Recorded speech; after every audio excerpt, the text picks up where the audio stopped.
Everyone, this is Sajid from Discover Coworking. With us, we have Herman Ayala from North Houston, Texas. He is the founder of Workspace Suites, which is located in the suburbs of Houston, Texas, and they're a co-working space. What I'm really excited about today is during our research, we found out that Harman used to be, or maybe still is, a CPA, and then he opened a co-working space. Obviously, we are interested to find out, how and what made him open a co-working space. So, without further delay, let's bring Harman online. Hi, Harman, are you still there? Definitely, yes. Hi, how are you? I'm good. Hey, thank you for taking the time to talk to us today. Really, really excited to talk to you because of your background. And tell us more. Why co-working? Your background? How did you find co-working? Please spill the Right. beans. Okay, well, yeah, definitely the exciting world of accounting was where my story starts.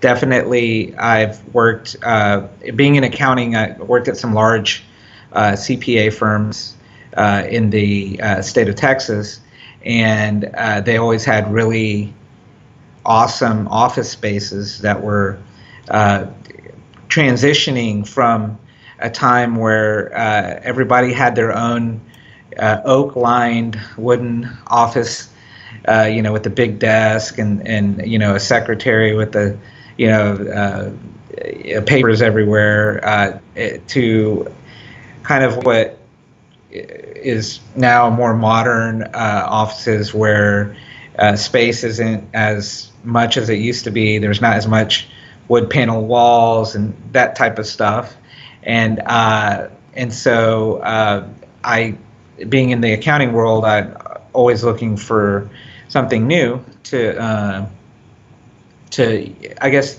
have as a venture on the side. So this is it. Really, what started it was I wanted to build a space, instead of paying rent.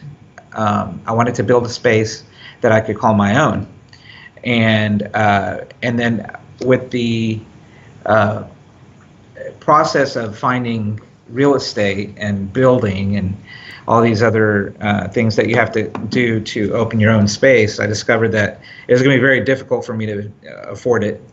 Number one, and number two, there were a lot of other options. Like, it almost seemed like renting was a better option. And so I kind of took the combination of those two scenarios and I decided I'm going to build an office space with extra space in it to have others supplement, the cost. Um, so after I did that and I started researching more about square footage and margins and stuff like that, then I decided, well, you know what, this is really neat, this co-working idea, because there's nothing worse than just having a box to go into every day. And yeah, I had been renting for like 8 years, and I didn't know any of the neighbors, I didn't know anyone in that building. It was just go into my office space and kind of maybe see people, familiar faces, but I didn't really know anyone.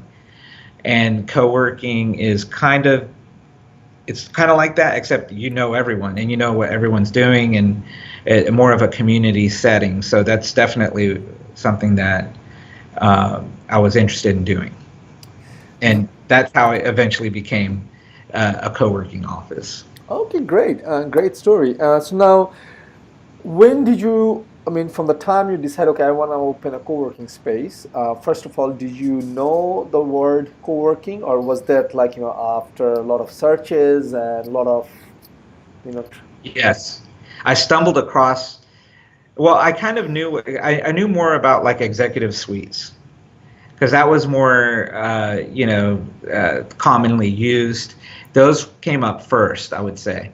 okay. And then I didn't really understand the co-working concept until until the time that I decided I'm not going to just open a rental office space.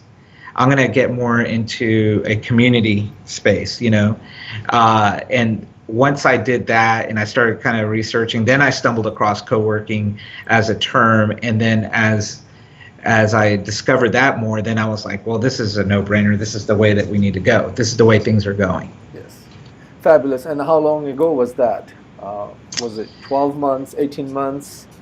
Um, so I mean, so the actual, so I'm a little different in the sense also that I actually built a building. Yeah.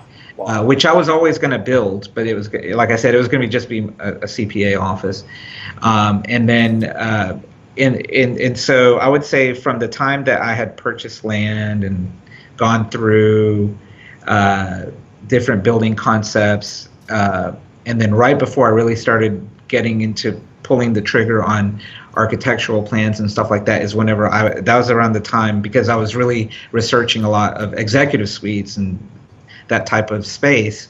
And so that was probably, from now, it was probably 3.5 years ago or 3 years ago that I decided that that's the way it was going to go. And then the rest of the time has been kind of involved me getting financing and working out all the little details. Really kind of going on my own for the most part, but I do have some support through other resources that I use, I guess, that I found on the internet. I don't know if it's okay to say. Please. Yeah, I've joined a group called Cities, which you've probably heard about. It's just basically guys like me that are in the process of opening or that have opened. Yes, absolutely, absolutely. Please feel free to share resources. The goal here is to share knowledge so Yes. that people stumble on this, awesome movement sooner and Yes. does not feel lonely. And I'm Right. sure you felt that. Again, I'm not, promoting one thing or the other, but if that worked for you, obviously please share. Again, I Sure. think Tony runs that. So Yes. it's a great thing for Tony in terms of, hey, more powers to him. So cool. Glad that, obviously it's a great journey. 3 years building a space, having your own land. I think that also gives you some edge because a lot of the space owners sometimes run into is after 5 or 10 years when the lease gets over that the commercial landlord is like, the rent goes up Sure. eventually, right? And Exactly. the rent will go up. So you are kind of protected in that area. So I think you have really put that thought in place. Right. Cool. Definitely. Yeah. I have to renew my lease to myself, I guess. Okay, cool. So tell me, what else had happened? Like, so you decided I have this land, I'm gonna do co-working, and what's next? I mean, how did you find New York cities, or how did you proceed? Uh, you know, Good old Google always has the answers for something, whether it's, what you want or not. I mean, I would say that because a lot of this of the venture has been on, outside of my regular job, at, late night stuff, a lot of late night research and stuff has led to kind of everything being done virtually, everything over emails or something that, groups that I've joined were always, or anything that I really got done was probably north of 8 p.m. every night, just kind of exploring the world of co-working. And whenever I stumbled across the group, Tony's group, New York Cities, it was kind of just about me really wanting more like specific answers and wanting somebody to talk to. And it's just, there's some consulting groups out there. I mean, there's a lot of stuff out there, which everyone has different ways of doing it. But for me, mostly everything that I did had to be done kind of virtually over emails, stuff like that. And so I found them to be pretty responsive, and he was helpful in many ways. And that's why I kind of went that way. Specifically, what I was looking for at that time was kind of information on contracts and, how to structure things and ideas about printers, just, it may seem very basic when you're working in an office space about a printer, but it can get very complicated when you go into a co-working space. I can totally understand and I can relate to it because having opened a space myself and running it for 5 years now, one thing for sure is like, we take so many things for granted. A printer, that's so easy. But when you're opening a Right. space, you start to, do we need a color? Do we need a black and white? Do we need a laser or do we need a non-laser or Right. inkjet? I mean, Does anyone use fax? yeah, exactly. Do you need a Right. fax? Do you need a scanner? These small Right. little things make a big difference, and at the same time, we have to make sure we are not fretting over the such small details. Right. It's a Yes. I can relate to your challenges, and I'm totally sure sometimes it helps to talk to someone who has been through that process or who are in a similar boat.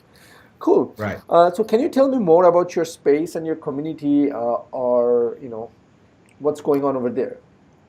Yeah. Well, so basically, we opened uh, technically, I guess, in January, but we had a soft opening in November of 2017.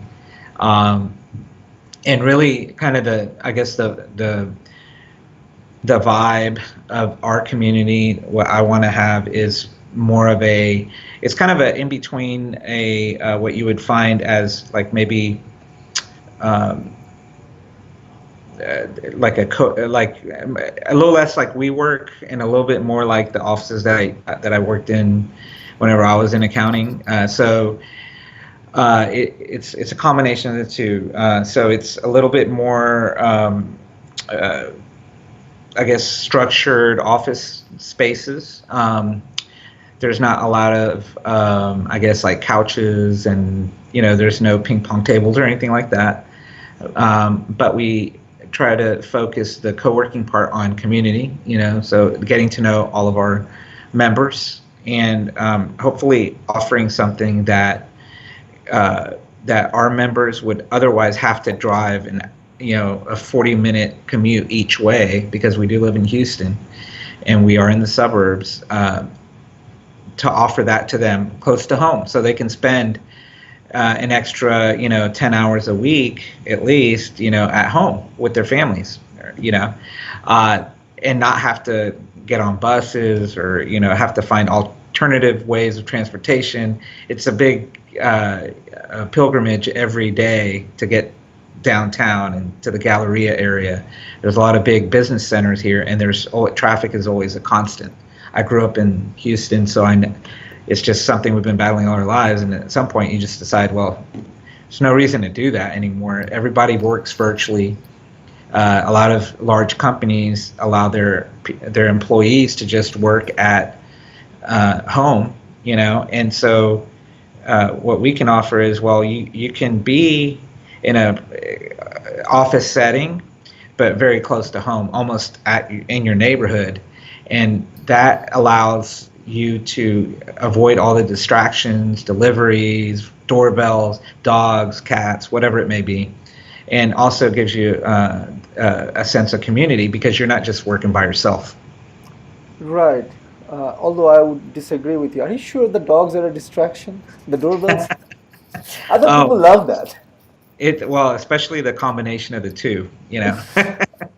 And the couch and the TV Oh yeah, yeah, and definitely. the Yeah, you get a lot of pajamas. work done in the living room. Exactly. You can totally take a nap, right, at lunchtime. Oh yeah, yeah, definitely, yeah. Or you just make a whole day of it. Yep. Just set your calendar as, busy, meetings all day, take a nap. Right. Cool. So who are your members? I mean, what kind of background, are they mostly accountants or is it a mix? Can you share some There, information? we have a very good mix. Awesome members. I mean, I always worried whenever I was going through the concept of this, uh, who's, what kind of, members are we going to have?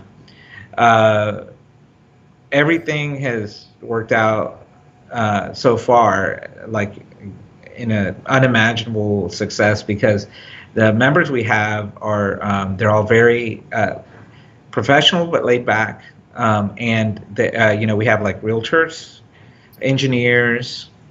I have some people in the financial sector that actually uh, subscribe to monthly desk memberships.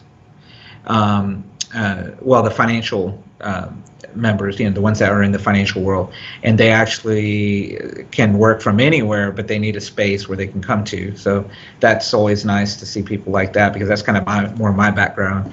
We actually have some space also for. We have a construction company that uses our conference room for meetings about twice a week, and we've had everything from insurance people to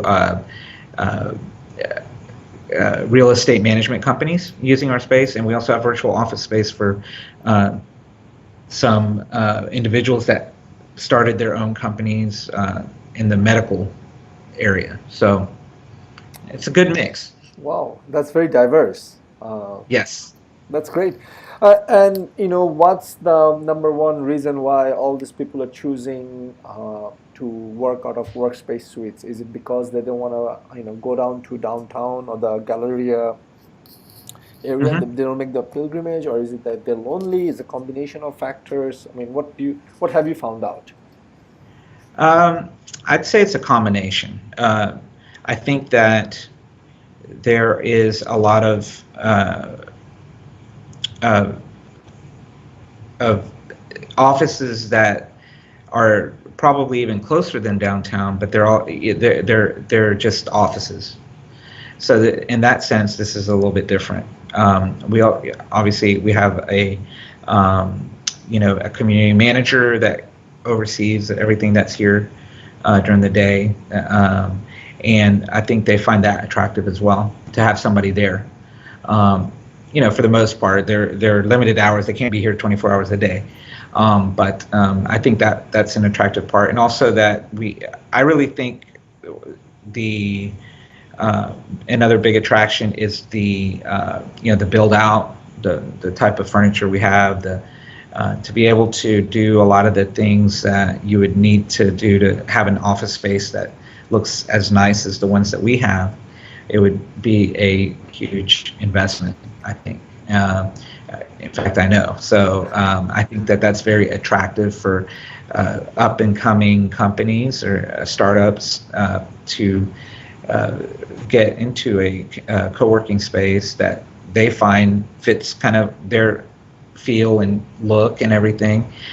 And hopefully they'll continue to grow in here and rent more space. Sure. And how are they finding out? I mean, I'm sure, co-working like for you was a new term, and a lot of people are stumbling on it. So, what kind of outreach events, or marketing strategies have you applied to fill your space on day one, as well as how are new people finding out? Can you share some information? Sure. Right. Well, we do some social media. Can't escape social media. I think it's a big part of everything now. Um, we actually have had success with a local kind of a business publication that actually prints on paper, circulated to a large area in our community. And we were able to, actually what we started was we joined the local chamber of commerce. And then they did some promotions, and part of their promotions that the chamber does is they put a little print ad for grand openings and ribbon cutting ceremonies into this community publication. And once it printed on there, we're like, you know what, we should visit with these people and kind of see what we want to do with them. And we ran a print ad for several months. I think it's still going now, and about 90% of our maybe 80% of the actual members that came here were from that publication. They saw it there and they were interested, and they didn't realize it was here until that. And so that was really nice. Thank you. And Herman, I will tell you, or I will add to this, what I really love about these conversations that we have, is with space owners and operators, is that, I learn something new every day. Like, Right. and one of the things I really have to give you credit to is like, we oftentimes overlook the easiest thing, which is like going to a local chamber and getting a print ad in their, publication. Something so Certainly, yeah. basic, right? And sometimes we Right. forget that, and it works. Wow. And it's free, yeah. Well, you join the chamber for the year, but they will come out and do, at least our chamber. They will do like a whole ceremony, and they actually, it's great because it's kind of another, in a sense, community uh, growth, because they introduce you to other business owners, and then they come out to they actually look at your space, and you've gone through all of this process and cost of building a space. There's no better way to share it with the community, the business community, and than to have a ribbon cutting ceremony or an open house, which is another way that we did. We also did a few open house events that attracted a lot of people, a lot of social contacts, but a lot of business contacts as well. The point is just to get the word out to where people realize that there is something available. And we have, since we offer daily office rentals and daily conference rentals and daily desk rentals, or half day, or whichever combination you need. A lot of people in the suburbs, they have their own businesses and they may want to take their business to the next level, and that really facilitates that in the sense that they don't have to meet somebody at Starbucks and try to talk over an espresso machine, which is really hard to do. Or you walk into a Starbucks to have a meeting and you see all the seats are taken. Exactly. I was going to say that was my next one. Or you're sitting next to someone else trying to do the exact same thing you're doing, and that's like totally embarrassing. I mean, I had that, and plus, if you're talking about like say finance or something confidential, and someone else is Right. overhearing you, you're like, I mean, and you lose credibility as well, right? Yes, I mean, exactly. like who am I working with? I mean, are we in a Starbucks? So What are you doing with my money? exactly. Can I trust you with my information, especially if it's personally identifiable information? Um, Right, so, exactly. cool, great. I love what you have done so far. In terms of your team, can you? I mean, who else is in your team? I know you mentioned a community manager. Yes, Yourself. right. Myself and my wife are involved as well. It's a smaller space, so it doesn't require too much hands on deck. But we do have a support team. We have actually a IT administrator that's offsite. We have pretty much everything in the office is automated, so everything can be controlled from an iPhone for the most part, as far as physical things. But that's basically it. Very nice. And Oh, I'm sorry. Did I mention that my wife helps a lot as well? So she does more of the marketing, promotions and stuff like that, and answering emails, and then our community manager is kind of the on-site, making sure that all the tours are going well, the billing, and making sure that all of the facilities are kept nice and tidy, and handling it, day to day kind of issues. very nice, great. So, is your wife, is she from a marketing background, or she just like decided to, roll up the sleeves and help dear husband? Yes, she is from an accounting background, Wow. uh, which that's how we met in accounting class in college. So it just kind of all led up to this, and then she offered to help me out because she could see a certain amount of stress after trying to juggle these things, and a lot of what she does, personality-wise. I mean, she's very bubbly, and it's great for her, to do that, because she's always like that. Sometimes I have, rough days in the office where I'm handling other, I guess, more technical issues, and then, but she's very often in a cheery disposition.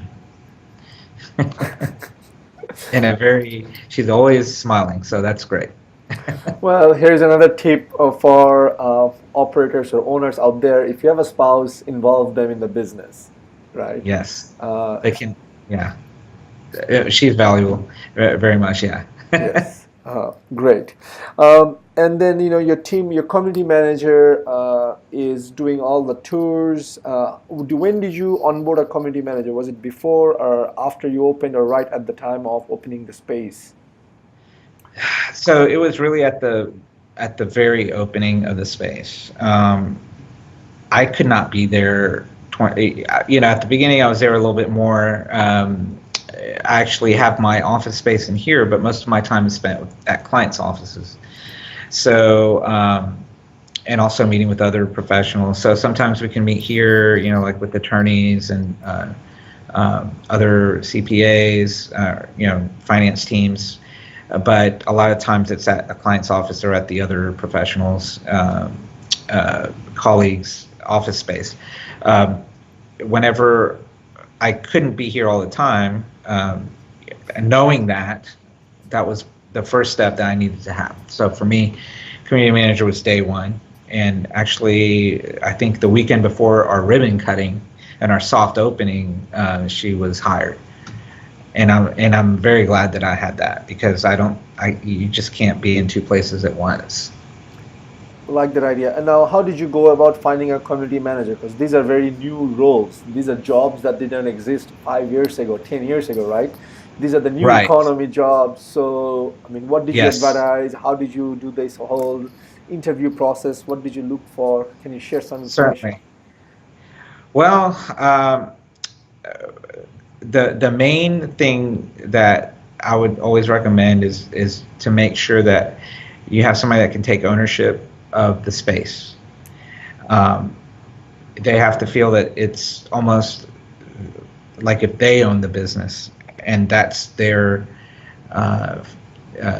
success rides on every detail. It's hard for me to come into my space here, into the workspace, and I'll look for every crumb, every maybe something out of place, something doesn't look clean. There's a handprint here. There's a smudge over there. I need to duplicate myself. So as best as I could do that, that's what I wanted, and somebody that would be able to handle the questions, because there's a lot of questions when it comes into co-working because it's just so different. People aren't used to it. It's not just, okay, here's your monthly rent, here's your key, and I'll see you in 24 months. There's a lot more involved, and they need to be able to answer those questions, and also reach out to me whenever it's necessary. Just a lot of communication as well between us. So. Great. I mean, how did you filter out? I mean, I'm sure during the interview process, everyone's in their best behavior, right? Everyone's like really exuding those confidence, Yeah. ownership and whatnot. And what I'm Right. very interested to find out is what are some of the, obviously we don't want you to spill all the beans, because, then again, someone who's applying as a community manager in another space is going to probably get those answers. But at the Right. same time, I want to help out other community co-working space owners who might be looking for a community manager. What should they test? I mean, what kind of questions should they ask? How should they, Right. screen?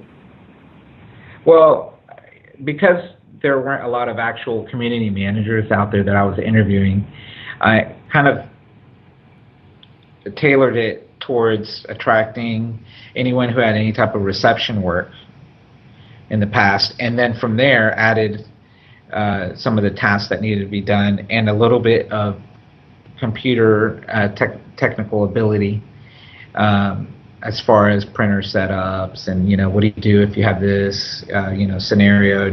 Have you ever had to go to a place you'd never been and set up your printer right there on the spot and wirelessly print, or those type of questions? Are you familiar with locked print jobs? These type of things that come up all the time. I knew they would come up, in that I wouldn't be able to be there, and because we have an off-site IT support person that would not be able to be there all the time. I needed somebody that could kind of bridge the gap between a lot of the outside roles and the role here. So I would just, if I were to give advice in that sense of interviewing somebody, just think of all those, because you're always going to have a person that's going to be there, a community manager, but and they're going to have their roles to do there. But if you have anything, like for me, the biggest thing was having my roles outside of here and bridging the gap between the two. And then I thought of any other areas like that, and then making sure that there's going to be a bridge in between to be able to handle those issues, like the technical issues or the, like if somebody's printer wasn't working, what are they going to do? How are we going to handle that? Is she going to be able to? Is my community manager going to be able to handle that while they're there? So to me, it's about facilitating the experience of the member and make sure that that's what they're doing. So it's hard to find somebody specifically. I did not have one person. I had probably maybe hundreds of resumes pouring in, but a lot of people, they just send resumes. It could have nothing to do with the position, but I didn't get one person that had experience as a community manager. So yeah, it's so new. It's still very new. I don't know if that's because anyone who's done community managing doesn't want to do it anymore, or they've already changed careers, or if they're just looking, in the big box working space. Well, we need to ask your community manager if he or she would do it again or not. That would basically be the right answer in terms of do they? I think there's a demand. Like I mentioned, I don't think these jobs existed like 5 or 10 years ago. These are the new economy jobs that we are creating. You are creating. Obviously, it will probably become a norm in 5 years down the road. So right now, I think you have to find those soft skills. Do they have it or not? By the way, what kind of printers did you end up buying eventually? I bought a large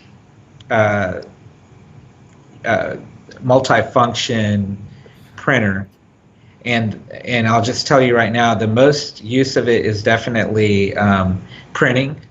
I thought it would be scanning, but it's used often as a printer, and in doing that, I would recommend making sure that you have something that will be compatible with all the users. So there's PCs and there's Macs, and there's now everything's wireless.